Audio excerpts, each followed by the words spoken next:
There exists a kind of tiredness that rest cannot resolve.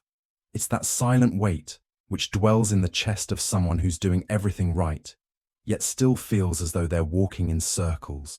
You plan, execute, adjust, try again, and nothing seems to gain real momentum. It isn't laziness, it's exhaustion of the soul. It's as if you're pushing a door that in truth opens the other way. And at some point along this journey, a frightening question emerges. What if I didn't need to try quite so hard? This question doesn't arise from surrender. It comes from somewhere deeper, from a wisdom your own life is attempting to teach you. Because the truth is this: there's an enormous difference between acting and forcing, between building and wrenching, between trusting the process and trying to control every millimeter of it. And when you finally understand this difference, something shifts. Not magically, but genuinely. Things begin to fall into place with less friction. Answers appear without you having to beg for them. You feel you're walking with life, not against it. We were raised believing that everything depends on us, that if something isn't working, it's because we're not trying hard enough, that rest is a luxury, that stopping is failing. And so, we spend years accumulating responsibilities that weren't always ours to carry. We try to control how others perceive us. We try to anticipate every problem. We try to ensure nothing strays from the script we've drawn up in our heads. But here's what nobody tells you. The more you attempt to control, the more you confirm to yourself that you're not in control. That's why this way of living always feels so heavy. You wake exhausted, sleep whilst planning, live explaining, always proving something, to others, to yourself, to an invisible standard that's never satisfied.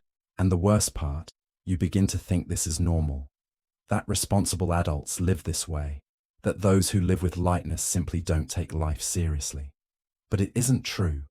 Lightness isn't irresponsibility. It's emotional intelligence. It's knowing you can act without destroying yourself in the process, that you can build without abandoning yourself, that caring for your peace isn't selfishness. It's the only sustainable path to anything you wish to create in this life. Because when you live in constant control, you're not truly living. You're managing. You're monitoring. You're watching your own life from the outside, afraid it will crumble if you blink. And that isn't living. It's surviving with sophisticated planning. Trusting isn't folding your arms and waiting for the universe to sort everything out for you. It isn't passivity disguised as spirituality. Trusting is an active, conscious, courageous posture. It's waking and acting, but from a different place. Not from fear, not from urgency, not from the need to prove anything. You act because you're aligned, because it makes sense, because your intuition, your energy, your entire body says yes, and not merely your anxiety screaming quickly before it's too late. Trusting is understanding that silence doesn't mean stagnation, that slowness doesn't mean failure, that a pause can be the moment when everything reorganizes beneath the surface, invisible to your eyes, yet absolutely real. Think of the seasons. Winter isn't failing because the trees are bare. It's preparing the earth for spring. But if you look only at what's visible, you'll think nothing's happening. Life works this way with you as well. There are cycles, there are rhythms, there are times for sowing and times for reaping. And there are, principally, times for simply allowing what's been planted to grow without you constantly digging up the earth to check the roots. Trusting is respecting these rhythms. It's permitting things to take the time they need to take, without panic, without comparison, without that suffocating urgency which transforms every project into a race against a timer that exists only in your head. And you know what happens when you begin to live this way? You stop making poor decisions simply because you cannot bear the discomfort of waiting. You stop saying yes to things that drain your energy simply because you're afraid of saying no. You stop chasing people, opportunities, validation, because now you understand that what is truly yours won't need to be hunted. It will recognize you.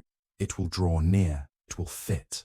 Not because you earned it through suffering, but because you've become someone who vibrates at the same frequency as what you desire. There's something curious that happens when you're trying too hard. you begin to push away precisely what you're seeking, because excessive effort carries a specific energy, desperation, and desperation repels. It shouts, I don't trust this will happen naturally, so I must force it.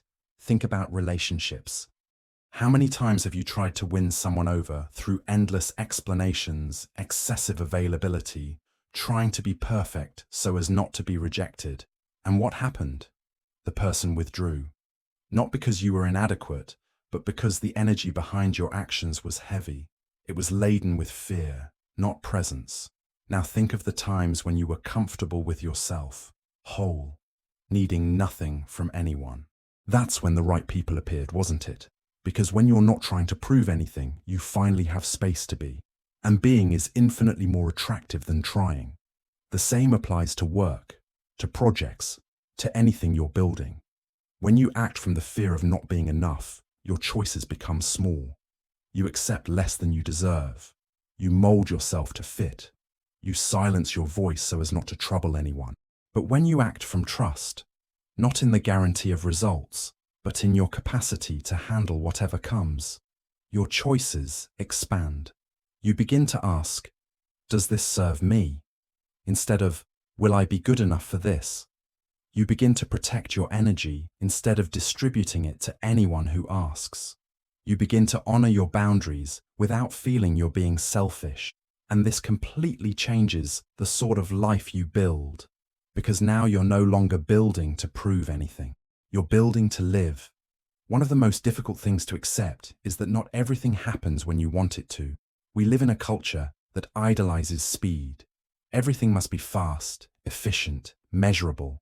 But real life, life that's worthwhile, doesn't work that way. It has its own rhythm. And learning to respect this rhythm is one of the most profound forms of wisdom you can develop. This doesn't mean you'll never feel frustrated by delays, but it means you learn the difference between temporary frustration and chronic despair. Frustration says, I wish this had already happened, but I'll remain present whilst it hasn't. Despair says, if it doesn't happen now, it means it never will, and I'm a failure. See the difference? One keeps you in the game. The other paralyzes you or makes you take poor decisions. When you trust in the timing of your life, you develop something rare, conscious patience. It isn't that passive patience of someone merely waiting. It's the patience of someone who knows they're planting, watering, tending, and that the harvest will come when the plant is ready, not when the calendar dictates. And then you realize something liberating. Many of the things you thought you'd lost by their not happening in your time, you actually escaped from. Because had they happened earlier, you wouldn't have been ready. You'd have ruined everything. Or worse, you'd have got what you wanted and felt empty regardless, because it wasn't the right moment in your internal evolution. Timing isn't punishment, it's protection. And when you understand this, you stop fighting with life and begin to dance with it. Deep down, this entire conversation about trust is, in truth, about one thing alone. How do you treat yourself when nothing's happening the way you planned? Do you punish yourself? Abandon yourself? Increase the pressure upon yourself? Or do you embrace yourself? Sustain yourself? Remain gentle with yourself even when everything seems uncertain. Because here's the truth. If you can only respect yourself when you're winning, you'll never have peace.